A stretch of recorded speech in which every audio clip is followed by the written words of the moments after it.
Assalamualaikum warahmatullahi wabarakatuh. Perkenalkan, saya Ratna Maulida, mahasiswa program Studi Manajemen Universitas Cyber Asia. Video ini saya buat untuk memenuhi ujian akhir semester mata kuliah Pasar dan Lembaga Keuangan dengan topik Kegagalan Sistem Industri Asuransi Indonesia.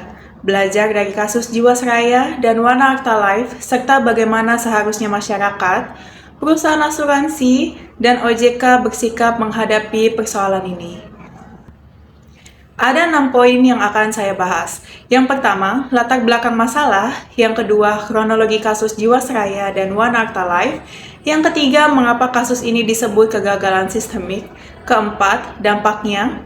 Kelima, sikap ideal dari 3 pihak, yaitu masyarakat, perusahaan, dan pemerintah. Dan yang terakhir adalah rekomendasi reformasi ke depannya.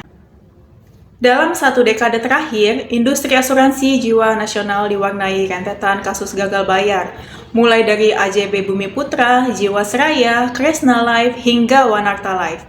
Media pun menyebut rangkaian ini bukan sekedar kegagalan satu perusahaan, melainkan kegagalan sistemik. Karena akar masalahnya sama, tata kelola, manajemen risiko, dan pengawasan yang lemah di seluruh ekosistem industri.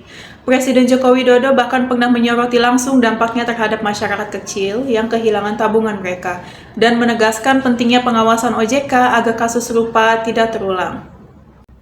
Mari kita mulai dari kasus Jiwasraya. Berdasarkan laporan OJK tahun 2020, perusahaan ini gagal membayar sekitar 711.000 polis, dengan total klaim yang tertunggak mencapai 12,4 triliun rupiah. Bahkan menurut perhitungan BPK, potensi kerugian negara mencapai 16,8 triliun. Jika kita telusuri waktunya, defisit pertama kali terdeteksi sejak 2006 sampai 2008, sekitar 3,29 triliun rupiah karena aset perusahaan jauh di bawah kewajibannya. Dari 2009 sampai 2018, Jiwasraya melakukan lebih dari 5.000 transaksi investasi. Sebagian besar ditempatkan pada instrumen beresiko tinggi dan saham berkualitas rendah demi mengejar imbal hasil produk saving plan. Puncaknya yaitu pada 2018 sampai 2019, Jiwasraya gagal membayar klaim polis JS Saving Plan yang jatuh tempo. Dan kasus ini berujung proses hukum atas dugaan korupsi pengelolaan investasi. Sejak 2020 dilakukan restrukturisasi polis dan pembentukan IFG Life untuk pengalihan portofolio nasabah. Kasus kedua adalah Wana Arta Life. Dengan nilai gagal bayar mencapai 15 triliun, sebelum 2022 perusahaan ini menjual produk saving plan dengan janji imbal hasil pasti atau fixed return, yang ternyata tidak diimbangi kemampuan keuangan real perusahaan. Pada 2022, OJK akhirnya mencabut izin usaha Wana Arta Life karena tidak memenuhi ketentuan modal dan gagal menjalankan pembatasan kegiatan usaha. Proses hukum pun berjalan. Beberapa mantan direksi ditetapkan sebagai tersangka penggelapan dan sebagian bahkan masuk daftar pencarian orang. Saat ini, tim likuidasi terus mendistribusikan dana jaminan polis secara bertahap. Tercatat sudah 12,648.000 pemegang polis menerima dana jaminan tahap ketiga. Nah, dari 2 kasus ini terlihat pola yang sama, dan itulah mengapa disebut kegagalan sistemik. Bukan kasus yang berdiri sendiri. Setidaknya ada 6 akar masalahnya. Yang pertama, tata kelola yang lemah dengan konflik kepentingan dan minimnya check and balance dalam keputusan investasi. Yang kedua, manajemen risiko yang buruk karena investasi ditempatkan pada instrumen berisiko tinggi tanpa mitigasi memadai. Yang ketiga, produk yang dirancang berisiko tinggi dengan skema saving plan yang menjanjikan imbal hasil pasti namun tidak sebanding dengan kemampuan keuangan perusahaan. Yang keempat, pengawasan yang belum optimal karena risk-based supervision belum efektif mendeteksi masalah sejak dini. Yang kelima, transparansi yang minim sehingga kondisi keuangan sebenarnya tidak tersampaikan jujur ke regulator maupun nasabah. Dan yang keenam, literasi konsumen yang masih rendah sehingga banyak nasabah tergiur imbal hasil tinggi tanpa memahami resikonya. Dampaknya pun terasa ke berbagai arah. Bagi nasabah, dana pensiun dan tabungan masa depan mereka tertahan bertahun-tahun. Proses klaim yang panjang dan tidak pasti bahkan menimbulkan trauma finansial, terutama bagi nasabah yang telah lanjut usia. Bagi industri asuransi, secara keseluruhan, kepercayaan publik terhadap produk asuransi jiwa sangat menurun. Penetrasi asuransi yang memang sudah rendah semakin sulit tumbuh, dan perusahaan-perusahaan yang sehat pun ikut terkena dampak reputasi. Sementara bagi negara dan sistem keuangan, potensi kerugian mencapai belasan triliun rupiah, dan kasus ini menjadi ukuran kredibilitas pengawasan sektor jasa keuangan kita, sekaligus mendorong lahirnya reformasi regulasi besar seperti Undang-Undang P2SK. Sekarang masuk ke bagian inti.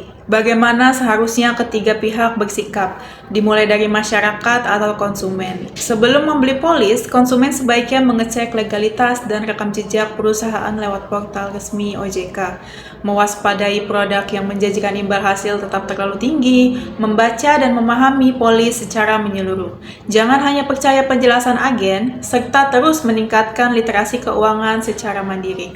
Sementara saat masalah sudah terjadi, konsumen perlu bersikap kritis namun tetap tertib menempuh jalur hukum dan pengaduan resmi, aktif memantau perkembangan rekturisasi atau likuidasi, bergabung dalam forum atau paguyuban nasabah agar posisi tawarnya lebih kuat, dan melapor ke OJK atau menempuh gugatan class action bila haknya dirugikan.